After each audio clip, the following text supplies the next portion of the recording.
Stage पर देश के एक ऐसे आम घर से निकले हुए कदम जिन्होंने करोड़ों लोगों को एक उम्मीद दी, बदलाव की उम्मीद दी, करप्शन फ्री समाज की नींव रखी। माननीय मुख्यमंत्री दिल्ली और आम आदमी पक्ष के नेशनल कन्वीनर अरविंद केजरीवाल जी, पृथ्वी रेड्डी जी, कर्नाटका की हमारी पूरी टीम जो दिन रात पर्दे के पीछे काम करती है, और आप रीढ़ की हड्डी आम आदमी पक्ष की, आम आदमी पार्टी की, दूर दूर से चलकर यहां पे आए वॉलंटियर वर्कर और आम आदमी पार्टी से प्यार करने वाले और कर्नाटका को नंबर 1 और देश को नंबर 1 देखने वाले, सबको यहां पे खुश आमदीद, वेलकम। जब मैं कर्नाटका आया तो मैंने बात की कुछ लोगों से, तो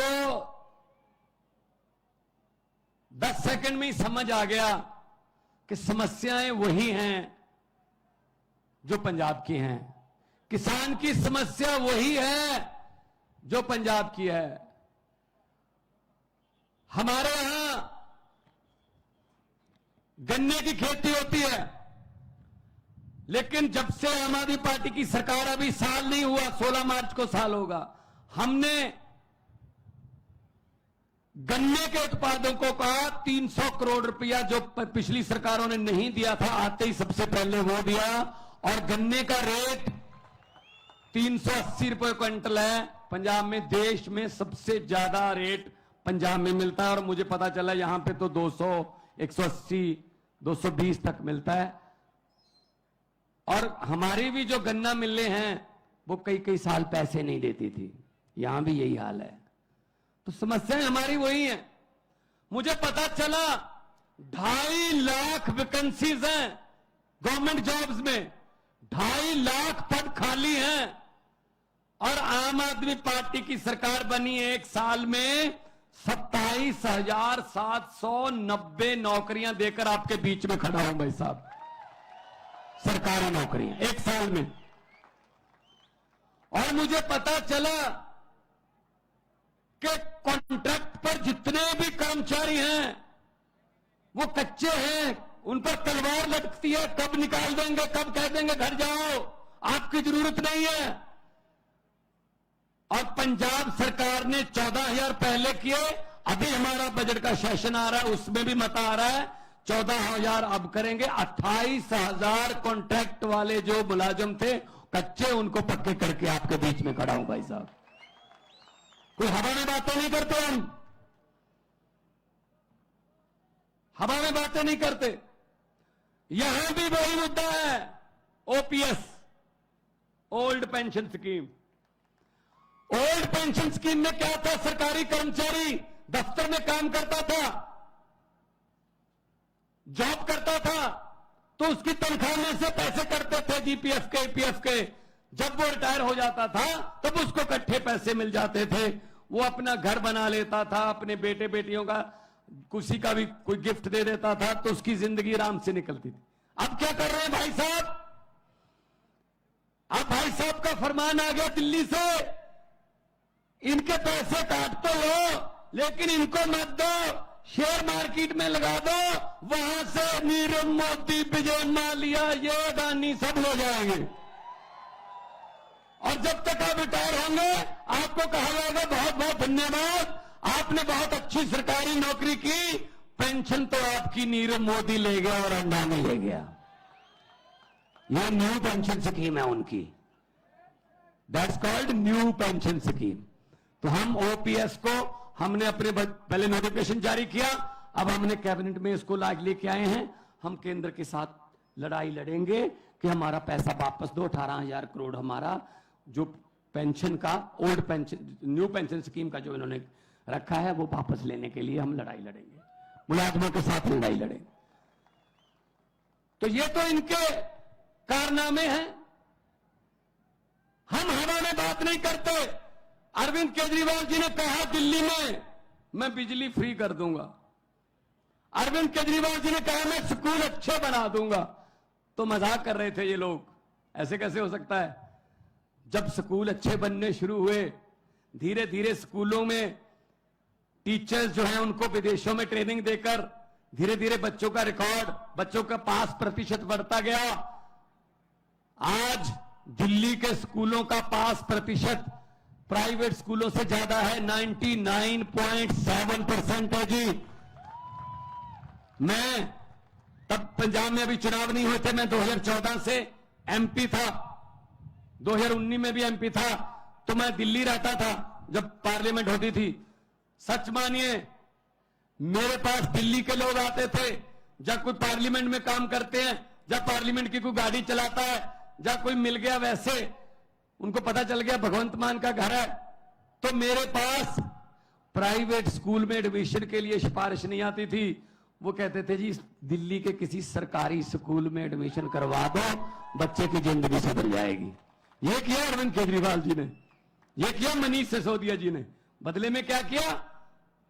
मनीष सिसोदिया को गिरफ्तार कर लो। स्कूल क्यों बना रहा है? अगर स्कूल बन गए तो देश के नौजवान शिक्षित हो जाएंगे। शिक्षित हो गए तो उनको समझ आ जाएगी कि वोट जो है उसकी कीमत होती है। उनको पता चल जाएगा कि वोट नफरत के नाम पर नहीं, विकास के नाम पर डाला जाता है। इसीलिए वो कहते हैं कि मनीष सिसोदिया को अंदर कर दो। अस्पताल बनाए, मुफ्त इलाज होता है दिल्ली में। चाहे आपने पैरासीटामोल से लेकर बड़े बड़े इलाज 40 लाख तक के ऑपरेशन मुफ्त होते हैं भाई साहब दिल्ली में। इन्होंने कहा क्यों, ऐसा क्यों होता है भाई? लोगों को मरने दो, ऐसा नहीं हो सकता। तो सतेंद्र जैन को अंदर कर दो जिसने हॉस्पिटल बनाए। ये इनके काम चल रहे हैं। शाखाओं के हम वो पत्ते नहीं जो शाख से झड़ जाएं। आंधियों को जरा बोल दो अपनी औकात में रहें। ऐसे हम पर ईडी सीबीआई ये डालकर आप डरा नहीं सकते हमें, आप डरा नहीं सकते हमें। हम किसी और मिट्टी के बने हुए हैं भाई साहब। और मुझे खुशी, पृथ्वी रेड्डी जी ने मुझे बताया कि देवनागरी में सभी के खातों में 15-15 लाख आ गया है। आया नहीं? आप तो कह रहे थे आ गया सर, हमारे भी नहीं आया जी। 15 लाख की बात छोड़ दो, जो हमारे घर में 2-4 हजार रुपया पड़ा था इमरजेंसी के लिए, नोटबंदी करके वो भी निकलवा के ले गए भाई साहब। ये चल रहा है, अब ये चल रहा है। तो इसलिए हम आए हैं आपके पास। अगर आम आदमी पार्टी को मौका मिलेगा, आम आदमी को मौका मिलेगा। जैसे पंजाब में हमने आते ही करप्शन के लिए, रिश्वत खोरी के खिलाफ एक हेल्पलाइन नंबर जारी किया। भाई साहब, बड़े बड़े मंत्री जो बड़े बड़े पदों पर थे आज जेल की हवा खा रहे हैं। पंजाब में जाकर देखिए या पूछिए, अखबार पढ़ लीजिए, गूगल पे आप सर्च कर लीजिए। एक मंत्री ऐसा आया है हमारे पास जो कांग्रेस के समय मंत्री था, इंडस्ट्री मिनिस्टर था, उसके घर पे छापा मारा।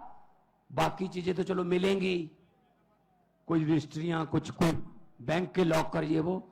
उसके घर से 2 नोट गिनने वाली मशीनें भी मिली हैं भाई साहब। ये नोट गिनने वाली मशीनें आम घर में रखता है कोई?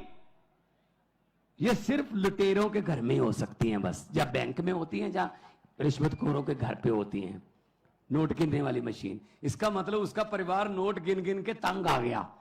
उसके परिवार ने कहा जी हमसे हर रोज नहीं गिने जाते, मशीन मंगवा लो। आज टीवी पर देख रहा था, इतने बड़े बड़े नोट के ढेर कर्नाटका में, विधायक के बेटे के घर से 8 करोड़ नहीं है ना? किसका पैसा है वो? किसका पैसा है? टैक्स देते हैं, तुम्हारा पैसा है, जनता का पैसा है वो। हम टैक्स देते हैं। कुछ लोग सोच रहे होंगे भगवंत मान ये क्या कह रहा है, हम कब टैक्स देते हैं? भाई साहब टैक्स देते हो, आपको पता नहीं चलता। सुबह उठते हैं, चाय बनानी है, सिलेंडर का और गैस का चूल्हा जलाना है, आपने लाइटर ऑन किया, टैक्स शुरू, गैस पे टैक्स है, चाय पत्ती डाली टैक्स, चीनी डाली टैक्स, दूध डाला टैक्स, उसके बाद फोन किया टैक्स, बेने डोसा खाया टैक्स, मक्खन पे भी है।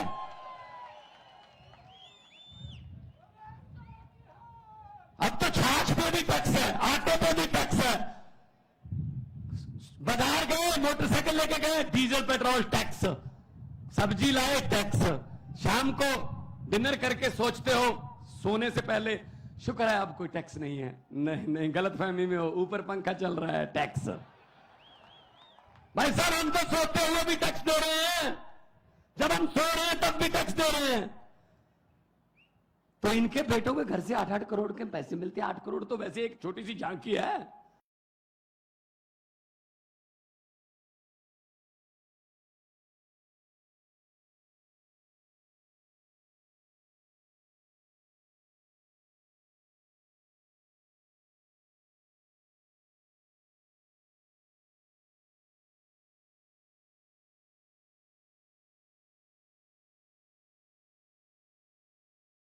कफन पे जेब नहीं होती, सब कुछ यही रह जाता है। भाई साहब गरीब की बद्दुआ मत लो, गरीब की बद्दुआ परमात्मा की दरगाह एक ही बात है, सीधी बात है।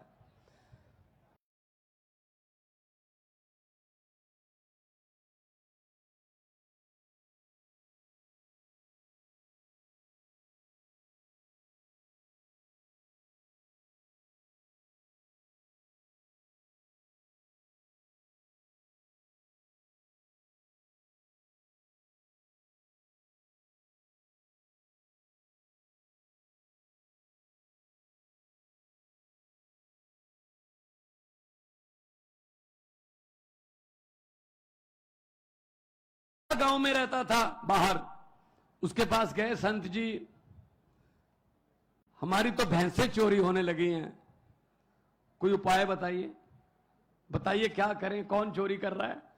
तो संत महात्मा ने कहा एक चद्दर ओढ़ लेना, ऊपर चारों कोने पकड़ के 4 आदमी खड़े हो जाना और पूरे गांव को चद्दर के नीचे से ऐसे बोल देना कि वो नीचे से चले जाएं, गुजर जाए नीचे से। तो जिसने भैंस चोरी की होगी वो जैसे ही चद्दर के नीचे से गुजरेगा वो मर जाएगा। भाई साहब अनाउंसमेंट कर दी, चद्दर ओढ़कर 4 आदमी खड़े हो गए, सारा गांव चद्दर के नीचे से जा रहा है, जा रहा है, जा रहा है, पूरा गांव निकल गया चद्दर के नीचे से, कोई नहीं मरा। तो साधु संत से पूछा सर मरा ही नहीं कोई? तो साधु ने कहा जो चोरी करते हैं उनको तो चद्दर पकड़ा रखी थी, मरेगा कैसे, वो तो निकले ही नहीं चद्दर के नीचे से। तो भाई साहब चोरों को तो चद्दर पकड़ा रखी है देश की, और चोर ढूंढ रहे हैं अपने आप में से हम। ये बीजेपी कांग्रेस जेडीएस ये सब चोर हैं, सब चोर हैं। ये इनको निकालो बाहर, इनको जनतंत्र से इनको निकालो बाहर, उसके बाद पकड़ेंगे इनको कि कितना किसने नुकसान किया। अभी मुझे पत्रकार पूछ रहे थे कि करप्शन से, भ्रष्टाचार से देश का कितना नुकसान हो गया होगा। मैंने कहा जी ये वो वाली बात है, एक दुकान में चोरी हो गई, कोई दुकान थी छोटी सी कोई पंसारी की, चोरी हो गई, तो अगले दिन गांव के लोगों को पता चला चोरी हो गई, उस गांव में जो दुकानदार है उसके पास अफसोस करने के लिए आने लगे। ऐसे ही उसने रेवड़ी वेवड़ी रखी हुई थी, वो जनवरी के दिन थे, तो जो भी आता था ऐसे रेवड़ी उठाई 10-15, 2-4 मुंह में डाल के बोले यार बहुत अफसोस हुआ, कितने मुझे पता चला चोरी हो गई। कहते हाँ जी चोरी हो गई। 1 आया, 2 आए, 10 आए, 15 आए। दोपहर के बाद सरपंच भी, गांव का जो प्रधान है, उसने भी कहा मैं भी जाके आता हूं। उसने भी ऐसी रेवड़ी उठाई, 2-4 मुंह में डालकर बोले यार बहुत बुरा हुआ, चोरी हो गई। कितने का नुकसान हो गया होगा? वो दुकानदार बोला जी सरपंच साहब अभी तो नुकसान चल रहा है, जो भी आता है रेवड़ी खा के पूछ लेता कितने का नुकसान हो गया। जब पूरा गांव अफसोस कर गया उसके बाद हिसाब लगाएंगे कितने की चोरी हो गई है। तो अब कैसे बता दें इस करप्शन से, भ्रष्टाचार से कितने का नुकसान हुआ? अब अभी तो नुकसान चल रहा है देश का। ये तो आम आदमी पार्टी की सरकार आएगी, अरविंद केजरीवाल जी प्रधानमंत्री बनेंगे, तब हिसाब लगाया जाएगा कि कितने की चोरी हो गई है और कितना भ्रष्टाचार हो गया है। ऐसा हिसाब नहीं लगेगा इसका हिसाब लगाने वाला चाहिए, और चाहिए भी IRS ऑफिसर, इनकम टैक्स के कमिश्नर रहे हैं, इनको सब पता है पैसा कहां से आता है और कहां जाता है। ये निकाल लेते हैं। जो पैसा छुपाना जानता है ना, तो इनकम टैक्स वाले निकलवाना भी जानते हैं कि कहां से निकलता है। तो मैं आपको यही बेनती करूंगा कि आप लोग इकट्ठे हो जाइए। जब लोग इकट्ठे हो जाते हैं, तो जब लोगों की आंधी तूफान बन जाता है, तो बड़े बड़े पेड़ जड़ से उखड़ के जो है उखाड़ के दो फेंक देते हैं, जैसे पंजाब में फेंके हैं। हम आपके साथ हैं। शहीदों की धरती, भगत सिंह और सुखदेव, और मैं उधम सिंह करतार सिंह सराबा की धरती से आया हूं। कर्नाटका भी वीरों की धरती है। हम लोगों ने देश के लिए, आजादी के लिए हमारे पुरखों ने अपनी कुर्बानियां दी हैं। इस आजादी को हम ऐसे किसी 2-4 परिवारों को सौंपने वाले नहीं हैं। ये देश किसी के बाप की जागीर नहीं है, ये 130 करोड़ लोगों का देश है। बहुत बहुत धन्यवाद, बहुत बहुत मेहरबानी। भारत माता की बोलो।